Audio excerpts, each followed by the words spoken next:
Bismillahirrahmanirrahim. Assalamualaikum warahmatullahi wabarakatuh.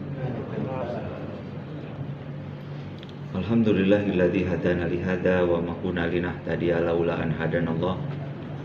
Asyhadu an la ilaha illallah wa la syarika lah wa asyhadu anna Muhammadan abduhu wa rasuluh. Allahumma shalli ala Muhammad wa ala alihi wa sahbihi wa sallim. Allahumma arinal haqqa haqqan warzuqna tiba'ah wa arinal batilan batilan warzuqna ijtinabah. Allahumma la sahla illa ma ja'altahu sahla wa anta taj'alul hazna idza syi'ta sahla. Allahumma anfa'na bima 'allamtana wa 'allimna ma yanfa'una wa ilman. Alhamdulillah, puji dan syukur tidak bosan-bosannya kita panjatkan kehadirat Allah Subhanahu wa taala yang telah memanjangkan umur kita sampai hari ini. Mudah-mudahan umur ini menjadi umur berkah buat kita semua. Allah berikan kesehatan kepada kita, rezeki yang cukup, yang lancar. Mudah-mudahan sekali lagi ya Allah pertemukan kita dengan bulan suci Ramadan yang kurang beberapa jam lagi, Pak. Berapa jam lagi? Tanggal 21 Sya'ban hari ini kalau nggak salah, 21 Sya'ban. Kalau nggak meleset Ramadan tanggal 1 Ramadan atau tanggal 20 kalau salah, 23 Maret. Mudah-mudahan bisa sama-sama kita berpuasa, sholat taraweh lagi insya Allah, Pak.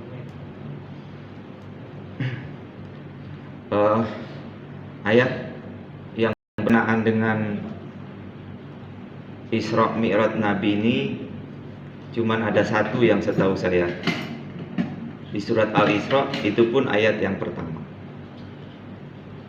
Sementara yang berbicara dengan Mi'raj itu bisa di surat An-Najm. Surat An-Najm. Subhanalladzi asra bi 'abdihi lailan minal masjidil haram ilal masjidil aqsa alladzi barakna haulahu linuriyahu min ayatina innahu was-sami'ul basir. Walaupun ulama itu berbeda pendapat tentang kapan Nabi itu Rasulullah Isra Mi'raj. Di bukunya Nabawiyah Syekh Safiur Rahman Mubarakfuri itu sampai pendapat ya, kapan Rasulullah Isra Mi'raj itu sampai ada 6. Ada yang mengatakan di awal penerimaan wahyu ya, pada waktu awal di Gua Hira itu penerimaan wahyu di situ. Ada yang ketika Rasulullah umur 5 tahun setelah kenabian. Kemudian yang umum di Indonesia 27 Rajab 10 kenabian ya, tapi yang jelas sebelum Rasulullah hijrah itu terjadi Isra Mi'raj. Yang jelas ini kejadian yang sangat luar biasa, kejadian yang tidak umum. Sebagaimana Allah ingin menghibur nabinya ya, karena Isra Mi'raj itu diawali dengan Amul Hazn, tahun-tahun kesedihan, Pak. Jadi Nabi itu sedih juga, Pak. Ya kayak kita lah, bisa sedih, Pak. Iya, manusia, Pak. Jadi kalau ada bapak-bapak yang sedih, wajar lah ya, latar belakangnya kenapa Rasulullah bersedih itu ditinggal pamannya Abu Thalib. Abu Thalib itu walaupun meninggal dalam keadaan beriman kepada Allah, tetapi full Abu Thalib itu mendukung Nabi. Ya, didukung Rasulullah itu. Dan orang-orang Quraisy waktu itu, para kafir Quraisy, nggak berani macam-macam mengganggu Nabi selama masih ada Thalib. Ya, maka dikatakan Abu Thalib ini sebagai dukungan politik lah. Jadi aman, Rasulullah itu relatif aman ketika masih ada Abu Thalib. Orang masih memandang Abu Thalib tokoh masyarakat itu, orang yang dihormati, orang yang disegani Abu Thalib itu. Walaupun Abu Thalib itu bukan orang kaya, tetapi sangat dihormati waktu itu. Nah, orang kafir itu masih memandang, ya, memandang Abu Thalib. Nah, itu meninggal kemudian, Pak. Ya, meninggal. Ya, kalau kita mungkin down lah. Siapa yang jaga saya ini? Gitu. Meninggal. Kemudian 3 bulan setelah itu istri minta. Wah, ini berat ini. Khadijah. Ya, Khadijah istri Rasul yang pertama, yang sangat beliau cintai, Pak. Ya. Bahkan Aisyah itu cemburu kepada Khadijah, padahal Khadijah sudah. Ya, Rasulullah mengatakan, dia yang pertama beriman kepadaku sebelum ada orang yang beriman. Dia yang pertama membenarkanku sebelum ada orang yang membenarkanku. Ya, dia yang membantu dana, uangnya habis. Ya. Sebelum menikah dengan Rasul itu sepertiga harta orang Mekah itu ada di Khadijah, Pak. Tajir melintir ini, Pak.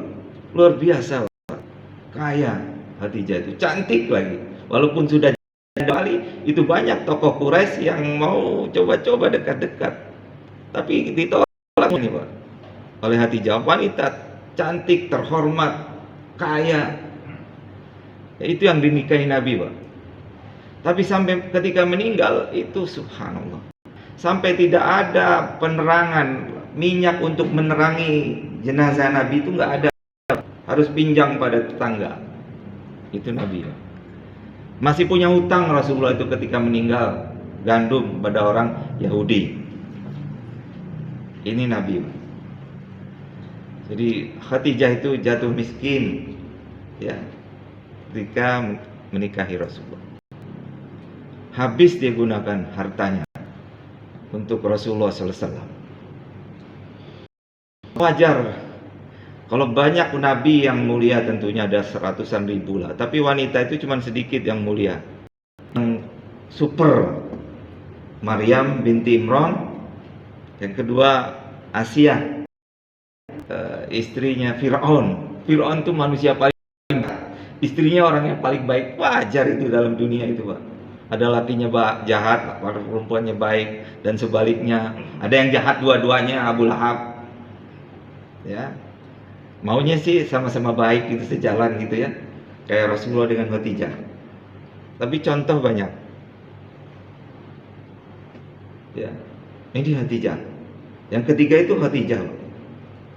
Kemudian setelah itu Fatimah, anak Rasulullah. 4 situ aja yang terpilih itu, Pak. Wanita-wanita yang paling utama. Khadijah. Sampai suatu hari pernah ketika Khadijah itu membawakan makanan buat Rasul, ada Jibril datang katanya. Tolong nanti sampaikan kepada Khadijah, ada salam dari Allah buat Khadijah. Yang kasih salam Allah, Pak. Sudah disiapkan surga yang tidak ada kelelahan nanti di sana. Ya. Jadi ketika Rasulullah baru menerima wahyu, Rasulullah takut, kemudian Khadijah yang menghibur. Ini wanita. Nah, orang wanita seperti ini, semulia ini, yang luar biasa dukungan, itu kemudian meninggal. Tambah sedih Nabi itu, Pak. Sedih. Dukungan psikologi, dukungan dananya pun hilang. Nah, kemudian Rasulullah ingin mencari dukungan militer. Dukungan militer ini mau coba ke Taif, Pak. Satu daerah yang subur. Ada keluarga Nabi, ada ibu dari keluarga ibu Nabi Aminah itu ada di Taif situ, Pak. Nah, Rasulullah jalan kaki karena waktu itu kalau naik kendaraan ketahuan sama orang-orang kafir. Akhirnya jalan kaki ke Taif, Pak. Lumayan jauh itu. Ya, Rasulullah bersama Zaid bin Harisah waktu itu berdua ke Taif, Pak. Pengennya sih cari dukungan, Pak. Tapi yang kita tahu apa yang terjadi, Rasulullah justru dilecehkan di situ, dihina, bahkan sampai dilempari, berdarah wajahnya, kakinya berdarah-darah. Ya, itu Taif, Pak, luar biasa. Sampai Rasulullah itu Jalan di gang itu orang-orang, para budak, anak-anak kecil tuh melemparin Rasulullah. Dilemparin, Pak. Kata-katain habis. Kalau saya mungkin udah selesai lah. Kelar lah urusan ini, Pak. Ya. Berat sekali itu, Pak. Bisa stres itu, Pak. Ya. Nah, ketika Rasulullah buntu, kemudian Rasulullah berdoa dengan doa yang panjang, yang bersedih. Ya Allah, ya kesimpulan doa itu, asalkan engkau tidak murka kepadaku ya Allah, ini sudah cukuplah. Ujian ini murka kepadaku saja, itu saja. Ini doa orang yang paling sedih itu, Pak. Kalau ketika kita sedih punya masalah, kemudian kita berdoa, ya Allah, ujian apapun boleh ya Allah, asal engkau tidak marah kepadaku, itu sudah cukup ya Allah. Ini gampang diomongin, Pak, tapi kenyataannya berat kadang-kadang. Nah, ini yang melatar belakangi terjadinya Isra Mi'raj ini. Maka ayat itu diawali dengan Subhana, Maha Suci Allah. Ya. Subhanallah, Maha Suci Allah. Kalimat tasbih, Pak. Bahwa Allah itu Maha Suci, tidak punya kelemahan, tidak punya kekurangan, tidak punya keterbatasan, Pak. Ya. Apa yang Allah inginkan pasti terjadi. Kalau Allah menghendaki sesuatu, itu Allah tidak perlu minta saran, pendapat, ya, komentar malaikat, dan enggak, Pak. Kalau Allah mau. Jadi Allah itu tidak terpengaruh dengan makhluknya, Pak. Itu Allah, pencipta langit dan bumi. Kecil buat Allah, Pak. Semuanya itu kecil, Pak. Allah mampu merubah takdirnya. Ya, langit bumi ini berapa, Pak, jumlahnya, Pak? Yang kita lihat ini biru bukan langit, masih pandangan kita. Bisa jadi bintang yang kita lihat itu mungkin berkelip ratus tahun yang lalu, Pak, saking jauhnya. Bumi itu kalau dianggap ya sebesar kacang hijau lah ya. Itu bola matahari sebesar bola tenis lah. Ya, ini seandainya ini langit nih. Bumi itu sekedar kacang hijau, kemudian bola tenis, ada planet yang besarnya lebih ratusan kali dari matahari, Pak. Sampai 300 ribu miliar segala macam lah. Itu baru satu galaksi, Pak. Galaksi sakti itu yang kita tahu, Pak. Sementara ada ribuan galaksi, Pak. Seandainya umur kita gunakan untuk ngitungin bulan bintang, itu nggak cukup, Pak, umur kita. Dari bayi ngitungin bintang, Pak, nggak makan, nggak ngitungin aja, itu nggak cukup, Pak. Itu baru di langit dunia. Itu kebesaran Allah, Pak. Allah semua yang ngatur, Pak. Dari yang besar sampai yang kecil, Pak, tubuh kita ini, Pak, luar biasa. Udara ini kan macam-macam, Pak. Ada macam-macam zat di udara. Yang masuk ke hidung kita itu terseleksi, Pak. Ya, masuk yang bersih-bersih itu masuk, Pak. Walaupun kita pakai masker itu terseleksi, Pak. Masuk ini ke mana? Kemudian makan apa yang kita makan, ada bubur, ada lontong, ada segala macam kita makan, ada rendang. Ya, saya lihat Pak John langsung ikut rendang saya. Segala macam, Pak. Yang kita makan itu dipilih, Pak. Yang harus dari darah, segala macam, luar biasa. Kalau kita pikirkan ayat-ayat Allah ini, kebesaran Allah ini, memang pantaslah Allah menyebutkan Subhana, Maha Suci Allah. Nggak punya salah, Pak, Allah itu. Sementara kita, aduh, banyak salahnya, Pak. Lemah kita ini, Pak. Sehebat-hebatnya seorang penguasa, Fir'aun, apa kabar Fir'aun hari ini? Namrud, apa kabarnya Namrud hari ini? Bung Karno, ayo, apa kabarnya hari ini? Pak Harto, Gus Dur, Mega, belum, Sambo yang dulu kuat, hebat, gak ada yang berani menyentuh, habis, Pak. Sementara kekuasaan Allah itu tidak terbatas. Dari awal sampai manusia tidak terbatas. Orang kaya mau dibanggain apa kayanya, Pak? Habis, Pak. Ya. Kaya jam sampai miliaran. Baju itu sampai ratusan juta katanya, Pak. Kan begitu, cuman ileran stroke gimana, Pak? Apa ada enaknya, Pak? Dilihatnya enggak enak, Pak. Rumah banyak, nggak dipakai rumahnya yang banyak. Udah mandir rumah sakit lagi, rumah sakit. Ya Allah. Buat apaan coba? Buat apaan itu, Pak? Buat apaan? Ya, kekayaan semuanya itu terbatas kalau dibandingkan dengan Allah Subhanahu wa taala. Makanya ketika kita membaca subhanallah, itu hadirkan kebesaran Allah. Ya, hadirkan kebesaran Allah, kemudian hadirkan kelemahan kita ini, Pak. Ya, maka ketika itu kita baca dalam sujud kita, dalam zikir kita, itu benar-benar jadi keajaiban buat diri kita. Jadi bukan perlu banyak-banyakan, Pak. Ya banyak bahan bagus. Tapi kalau ucapan itu keluar dari hati yang dalam dengan pemahaman, itu akan menjadi kesan yang berbeda tentunya. Ya, akan menjadi kesan yang berbeda. Maka Allah awali dengan Subhana Maha Suci Allah. Ini panjang ini pakainya. Ntar kalau panjangan diangkat tangan aja deh. Subhanalladzi asra bi abdihi, Maha Suci yang telah menjalankan hambanya. Jadi Nabi itu diajak jalan, Pak. Beda sama jalan sendiri, Pak. Kalau kita mau jalan sendiri repot, harus ngurusin ongkos, kendaraan, akomodasi, rest area, nanti berhenti di mana, ribet, Pak. Tapi ini diajak jalan, Pak. Jadi Allah yang Maha Kuasa tadi mengajak jalan, memperjalankan, ya, memperjalankan hambanya. Abdu disebut sini hambanya, berarti Rasulullah itu manusia biasa, bukan jin, Pak. Kalau Rasulullah makan, kita juga makan. Ya, Rasulullah sedih, kita juga sedih, Pak.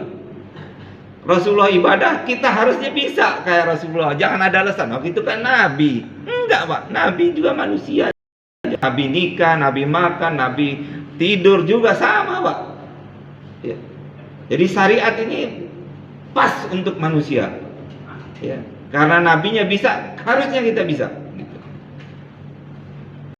Ya, disebut abdi di sini, manusia.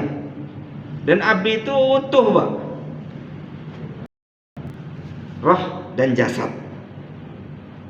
Ya. Soalnya ada yang menganggap bahwa Rasulullah itu dengan Isra Mi'raj itu dengan ruhnya saja.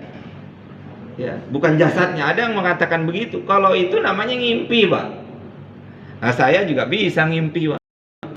Ngimpi boleh dong, ngimpi dong. Wah, nanti suatu saat Indonesia presidennya hafiz 30 juz Al-Quran gitu. Ngimpi boleh dong. Tiba-tiba bensin 2000 seliter gitu. Boleh ngimpi, Pak. Sah-sah aja orang kan ngimpi. Bukan keajaiban itu, Pak. Ini utuh, Pak. Rasulullah itu diberangkatkan oleh Allah dan sangat mudah buat Allah, Pak. Diperjalankan hambanya. Subhanalladzi asra bi abdi lailan, pada malam hari, minal masjidil haram ilal masjidil aqsa, dari Masjidil Haram di Mekah sampai ke Palestina, Pak. Palestina, Masjidil Aqsa. Itu kalau perjalanan kuda waktu itu tercepat itu 2 bulan bolak-balik. Itu cuman 1 malam. Ya, nanti bisa dilihat di Bukhari, di Muslim banyak hadis yang sahih. Itu setelah sholat Isya Rasulullah itu istirahat di dekat masjid itu, dekat Hijr Ismail. Kemudian datang malaikat Jibril membawa buraq. Ya. Buraq hewan seperti kuda, lebih kecil dari bigol, lebih besar dari keledai, warnanya putih, bersayap, begitulah, ya, yang kecepatannya sekali melangkah sejauh mata memandang. Taruhlah paling cepat sekarang cahaya 300.000 per detik, Pak. Mungkin burak bisa lebih daripada itu. Rasulullah waktu itu Jibril datang, membelah dada Rasulullah, mencuci, membersihkan dengan air zam-zam, dengan bawa mangkuk dari surga, dibersihkan. Hadisnya begitu, ya kita terima saja. Ya. Logikanya diturunin dulu, Pak. Ya, karena nggak nyampe, Pak. Logika kita ini kan beda-beda tipis sama monyet lah. Ya. Mau memikirkan logika kita, mau memikirkan kekuasaan Allah nggak nyampe, Pak. Ngelihat kuping kita sendiri aja nggak bisa, Pak. Kita ngelihat kuping kita pakai bantuan cermin, Pak. Ya. Mata kita terbatas, telinga kita terbatas, akal kita terbatas, semuanya serba terbatas.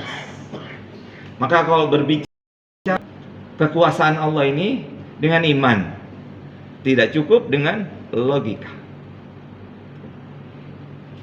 Jadi dibelah dada Rasulullah, kemudian Rasulullah diberangkatkan ke Palestina tadi. Rasulullah tambatkan tadi buruknya itu, ya, ditambatkan, kemudian Rasulullah sholat 2 rakaat di situ. Ya. Kemudian Rasulullah dimi'rajkan, naik, Pak, ya, ke langit pertama. Jaraknya mungkin 500 tahun katanya dalam hadis itu, Pak. Itu dengan kendaraan yang tercepat itu, Pak, sekarang. Nggak nyampe lah, Pak, kita ini. Ke bulan aja kadang masih kontroversial lah, sampai tuh orang-orang itu. Ya. Nggak nyampe, Pak, kita, Pak. Ya. Jadi ini Isra Mi'raj itu dengan iman pandangannya, bukan hanya dengan logika. Kemudian Rasulullah ke langit pertama. Ada penghuninya rupanya. Nabi Adam alaihissalam, bapak kita semua. Ketemu Nabi Adam. Rasulullah mengucapkan salam, mungkin ngobrol-ngobrol lah, mungkin juga ngopi segala macam. Wallahu alam. Ya, kemudian Rasulullah bertemu dengan Nabi Adam alaihissalam. Kemudian langit kedua, ketemu dengan Nabi Isa dan Nabi Yahya alaihissalam. Ketemu lagi, Pak, sama nabi-nabi itu. Kemudian ke langit yang ketiga, Rasulullah ketemu dengan manusia yang setengah manusia itu kalau dikumpulin gantengnya sama Yusuf, Pak. Nabi Yusuf alaihissalam. Ketemu itu nanti, Pak. Ketika ke langit yang Rasulullah bertemu dengan Nabi Idris alaihissalam. Di langit yang kelima, Rasulullah ketemu dengan Nabi Harun alaihissalam. Di langit yang keenam, Rasulullah bertemu dengan Nabi Musa alaihissalam. Nah, ketika ketemu Nabi Musa itu sedih, Pak, dikatakan menangis di situ. Ya, kenapa? Karena ada nabi setelahku yang lebih muda dariku, tapi umatnya lebih banyak dari umatku. Kemudian di langit yang ketujuh, Pak, ada bapaknya para nabi, Nabi Ibrahim alaihissalam. Ceritakan Nabi Ibrahim waktu itu sedang bersandar di Baitul Makmur. Baitul Makmur itu Ka'bah langit, Pak. Kalau ditarik garis lurus antara Ka'bah itu sampai ke Baitul Makmur, nah itu Ka'bahnya, Pak. Yang setiap harinya ada 70.000 malaikat yang bertawaf. Sekali bertawaf tidak mungkin bisa 2 kali malaikat itu, saking padatnya malaikat. Jadi sejak diciptakan Makmur itu ada yang tawaf, Pak. Sampai hari ini, detik ini itu bertawaf terus. Sekali bertawaf udah nggak dapat kebagian lagi, saking banyaknya malaikat itu. Bahkan dikatakan setiap jengkal itu ada malaikat yang sedang bersujud kepada Allah Subhanahu wa taala, bertasbih kepada Allah Subhanahu wa taala. Ada malaikat yang diciptakan cuman bertasbih saja, yang berzikir saja, yang sujud saja kepada Allah Subhanahu wa taala. Begitu, Pak, kekuasaan Allah Subhanahu. Nah, ini Allah ingin tunjukkan kepada Rasulullah bahwa urusan-urusan yang tadi yang kau sedih ini kecil lah dibandingkan dengan ini. Maka itu linuriyahu min ayatina, Allah ingin tunjukkan kepadamu ya Muhammad tentang kebesaran Allah ini. Innahu was-sami'ul alim. Sungguhnya Allah itu Maha mendengar dan Maha melihat. Nah, ini hiburan, Pak. Jadi Allah hibur, Pak, dengan Rasulullah. Nah, paginya ya, setelah jam-jam segini mungkin, Pak, ya, sebelum duha, Rasulullah itu termenung. Ya, habis Isra Mi'raj, Pak, kejadian luar, kemudian Rasulullah diam. Ya. Ada Fir'aunnya umat itu. Yaitu siapa? Amr bin Hisam. Ada yang kenal Amr bin Hisam, Pak? Abu Jahal, Pak. Dipanggil Abul Hakam. Abul Hakam itu orang yang bijaksana. Jadi Abul Hakam ini yang namain Abu Jahal itu orang Islam, Pak. Tapi orang-orang Quraisy menyebut dia Abul Hakam, Pak. Tokoh yang sangat dihormati waktu itu, Pak. Ya, bahkan dikatakan seandainya waktu itu Abu Jahal masuk Islam, seluruh Quraisy itu masuk Islam, Pak. Tinggal satu aja nih biangnya, Pak. Rajanya di Quraisy itu Abu Jahal, Pak. Kenapa dia disebut Abu Jahal? Abu Jahal tuh super goblok lah. Udah. Jadi kebiasaan Abu Jahal, Abu Sofyan, Akhnas bin Sarik, 3 orang itu kalau malam-malam suka dengerin bacaan Al-Quran Nabi, Pak. Suka dengerin gitu, Pak. Coba orang kafir aja seneng sama bacaan Quran. Ada orang sekarang, mohon maaf, 1000 maaf. Apa sih gitu? Coba. Ada orang nggak seneng sama pengajian, Pak. Ini Abu Jahal aja masih seneng, Pak. Suka curi-curi dengar. Nah, ketemu sama Abu Sufyan, ketemu sama Akhnas bin Sarik itu. Nah, lagi ngapain? Enggak, besok jangan lagi ya. Udah janjian 3, ketemu lagi sampai 3 kali berturut-turut, Pak. Berarti mereka itu tertarik, mereka itu orang-orang pintar. Abu Jahal itu bukan orang bodoh, Pak. Dia ngerti, Pak. Ngerti syair, ngerti bahasa, Pak. Ngerti, Pak. Ya, zauq atau perasaan bahasanya itu lebih tinggi, Pak. Tahu ini bahasa Al-Quran ini nggak main-main, Pak. Bahasanya kelas tinggi. Betah, Pak, dari malam sampai subuh. Bayangin, dengerin Al-Quran betah, Pak, dari malam sampai subuh itu. Orang kafir itu padahal. Kemudian ketika kenapa? Ya, itu nah ini maka disebut Abu Jahal, ya.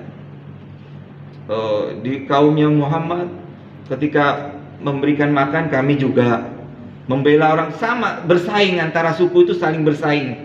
Tapi ketika di kaumnya Muhammad ada nabi, kami nggak punya. Aku tidak akan berlamanya. Ini bahayanya kesukuan yang berlebihan, nasionalis, tipuan, segala macam lah itu. Ini yang menghalangi itu, Pak. Gara-gara gengsi aja sebenarnya Abu Jahal itu, Pak. Dia kenal nabi, lebih kenal, dia kenal kebaikan Al-Quran, luar biasa. Cuman karena gengsi lah. Kalau saya mengakui Muhammad, bagaimana dengan reputasi saya? Nah, ini bahaya, Pak. Jadi penghalang hidayah itu kan, Pak, karena gengsi aja, Pak. Nah, dia kan junior, saya senior. Dia kan baru masuk Islam. Saya doktor nih, saya insinyur, saya alkikulan, segala macem lah. Itu jadi penghalang, Pak. Jadi penghalang. Nah, itu Abu Jahal datang sama Rasulullah. Kenapa Muhammad? Ada masalah apa? So akrab lah. Akhirnya Rasulullah dengan polos cerita itu, Pak. Di depan Abu Jahal dari awal sampai terakhir itu cerita. Sampai ada perintah sholat itu diceritain. Abu Jahal cuma melongo aja. Jadi kau berangkat dari Palestina ke Mekah, cuman udah sampai lagi dia. Nah, ini bahan nih. Bahan buat bully. Seneng. Boleh nama orang, silakan. Dia maksud Abu Jahal ini ingin mempermalukan Rasulullah SAW. Akhirnya ada satu bukit namanya Bukit Abu Kubais, tempat orang ngumumin, Pak. Ya, yang naik di situ mengumumkan saja. Naiklah Abu Jahal, waktu itu sebelahnya Rasulullah SAW. Kemudian ketika semua orang berkumpul, ya, semua orang berkumpul waktu itu, Abu Jahal ngomong, ini Muhammad mau cerita, kalian dengarkanlah orang-orang Quraisy. Ya, kumpul semua, ada orang beriman, orang kafir juga kumpul di situ. Maka Rasulullah cerita itu, Pak, dari awal dari A sampai Z dia cerita tentang Isra Mi'raj. Orang kafir waktu itu tambah kafir, Pak. Orang bimbang waktu itu, Pak. Bimbang orang beriman. Ya, orang kafir dia ketawa-ketawa ini sih. Cerita apaan ini? Abu Jahal setelah turun dari itu, wah seneng, habis sudah. Agama Muhammad habis hari ini, habis agama Muhammad. Udah orang lihat reaksi orang udah nggak ada yang percaya kayak begini, habis. Tinggal satu saja orang. Kalau satu orang ini nggak percaya, udah habis bener-bener nih. Abu Bakar Siddiq. Abu Bakar waktu itu lagi di kebun, rame-rame mereka ke tempat Abu Bakar. Kemudian cerita Muhammad telah begini-begini. Nah, inilah Abu Bakar kelebihannya. Kenapa beliau mendapat gelar As-Siddiq? Orang yang membenarkan, orang yang terpercaya.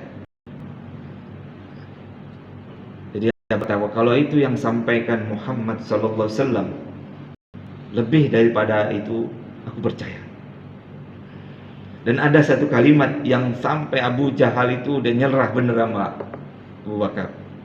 Wahai Quraisy, seandainya di depanku ini ada tembok warnanya putih, kemudian Rasulullah katakan hitam, yang benar hitam, mataku yang salah. Kayak begitu Pak imannya Pak. Jadi iman itu udah sampai kayak begitu Pak. Jadi iman itu bedain batu sama emas nggak ada gunanya Pak. Jadi susah juga Pak. Jadi udah nggak terpengaruh lagi Pak dengan yang lainnya. Makanya ada doa Nabi dan kita yakin, saya belum berani Pak. Ini Pak. Ya. Doa Nabi ini, ya Allah jadikanlah aku orang miskin, matikan aku jadi orang miskin, kumpulkan aku jadi orang miskin. Berani doa kayak begitu Pak. Ada berani. Kaya yang penting seneng. Macam-macam lah kita. Pak, takut Pak doa begitu. Itu doa Nabi Pak. Kenapa seperti itu? Karena Rasulullah sudah tidak tertarik lagi dengan dunia ini Pak. Nah itu cerita itu sampai di atas. Jadi disampaikan sampai itu, kemudian Abu Bakar ke bukit Abu Qubais, sampaikan kepada orang kalau Muhammad itu benar, bahkan kecerdasan Abu Bakar di situ kata, kalian tahu Quraisy bahwa Muhammad sallallahu alaihi wasallam ini tidak ke Palestina. Kalian tahu Muhammad belum pernah ke Palestina. Coba engkau Rasulullah kan bagaimana kondisi Palestina itu, seperti apa tempatnya. Maka itu Rasulullah dibukakan tabir oleh Allah. Kelihatan jelas Pak, kayak taman ibadah, ada berapa tiang, Masjid Al-Aqsa, ada pintu jelas Pak. Dan setiap Rasulullah ngomong, orang-orang mengatakan benar Muhammad, benar Muhammad. Ya. Sampai satu lagi kata kalau kalian mendengarkan apa yang aku sampaikan, orang yang beriman akan beriman, yang kafir benar-benar jadi orang kafir katanya. Kenapa? Ketika aku diisrokan, aku melihat ada kabilah kalian. Jumlahnya disebutkan berapa ekor onta, yang nunggang siapa saja, bahkan disebutkan di onta yang paling depan itu warnanya putih, ada salnya warnanya merah Pak. Disebutin ciri-ciri. Ada satu onta yang keluar, yang kabur, kemudian aku sebut onta itu. Nah 2 hari kemudian kafilah ini ditunggu-tunggu memang datang, dikonfirmasi oleh orang-orang, benar Pak jumlahnya sekian, yang paling depan ontanya putih. Kemudian tanya, benar nggak ada onta yang hilang? Iya. Kemudian kami dengar ada suara yang mengira, ontamu ada di situ, ontamu di situ. Dan saat itu seluruh orang percaya dengan Isra Mi'raj Pak. Tapi dasar orang kafir Pak, yang kafir ya kafir aja. Ya. Jadi tolol terus Pak orang kalau udah jadi kafir itu Pak. Mati udah logikanya Pak. Itu sudah Allah tunjukkan. Jadi pesan yang terpenting, hikmah yang terpenting selain dari kebesaran Allah tadi, yaitu sholat ini nggak perintah, bukan yang main-main. Ya, perintah sholat ini bukan main-main. Perintah yang lain mungkin ya Pak, dan sebagainya itu orang bisa lalai. Tapi kalau sholat, wah ini, kalau orang sholat saja tidak bisa dijaga Pak, mau apa lagi yang dipertahankan agamanya Pak. Maka ketika masalah yang besar itu kemudian kita kembalikan kepada sholat, masalah kita selesai, baru kualitas sholat kita Pak. Tapi kalau kita punya masalah, kemudian sholat, nggak selesai masalahnya, harus ke puncak dulu, harus jalan-jalan dulu, nah berarti sholat kita masih belum sampai menjadi tadi mujizat, tadi mi'raj. Ya, sholat itu kondisi terbaik kita dengan Allah Subhanahu wa Ta'ala, terdekat kita dengan Allah Subhanahu wa Ta'ala. Maka perhatikan sholat kita itu Pak, khusyuk kita hitung udah berapa kali kita sholat, berapa kali kita khusyuk Pak. Kualitas sholat kita apa, mampu mendatangkan Allah. Rasulullah itu kalau punya masalah sholat, selesai masalahnya. Kita punya masalah sholat, tambah banyak masalah. Apa ini kadang-kadang waktu sholat masalahnya dimasukin juga di sholatnya. Padahal sholat itu udah lepas istirahat kita.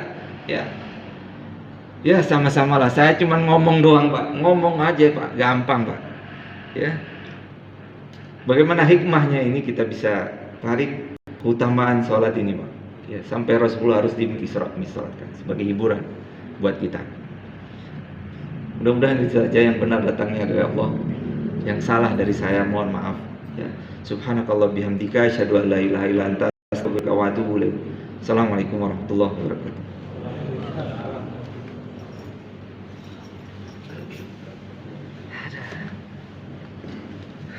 Haus Pak.